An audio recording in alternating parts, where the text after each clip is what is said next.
எப்படி அது கண்ணு எதிரே இதே வயசு பையன் எனக்கு நான் படிச்சிருக்கதான் நான் கேள்வி கேட்கறேன். இந்த மாதிரி உங்களை மாதிரி ஆளுங்களா எப்படி என்ன பண்ணுவீங்க? எத்தனை பேர் இந்த மாதிரி ஏமாத்தி இருப்பாங்க. கேள்வி கேட்க ஆள் இல்லாதவங்க தான் இவங்க இந்த மாதிரி பண்றாங்களே.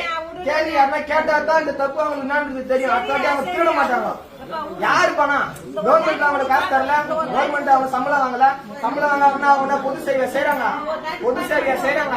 சம்பளம் வாங்கினா வேலை செய்யறாங்க. எதுக்கு அரிசி திருடுனா? கண் எதிர்த்து அரிசி திருடுறாங்க. உங்க நானா பொருள் திருட மாட்டாங்க. சம்பளம் வாங்கி தானே வேலை செய்யறாங்க. எதுக்கு ஏமாத்தினா? எதுக்கு நான் ஏமாத்தினா? இதுவே வயசு பையன் நான் படிச்சிருக்கோம்னா நான் கேள்வி கேட்க வச்சுதான் இப்ப எனக்கு இதுவே மத்தவங்க வயசானவங்களா இருந்தா எத்தனை பேர் ஏமாந்து போயிருப்பாங்க, எத்தனை பேர் விட்டு போயிருப்பாங்க. யாருமே தெரியாதானே இவங்க பண்ணிக்கிறாங்க. கேள்வி கேட்க ஆளு தான் இவங்க ஏமாத்திக்கிறாங்க. இப்ப கூட கேட்கற கேள்வி பதில் சொல்ல முடியாது. பாத்தீங்களா உங்களுக்கு?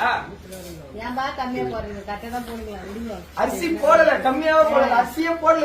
3 கிலோ அப்படியே நோட்டிங்க 20 கிலோ பில்லு போட்டு 17 கிலோ அரிசி கொடுத்துட்டு மிச்சம்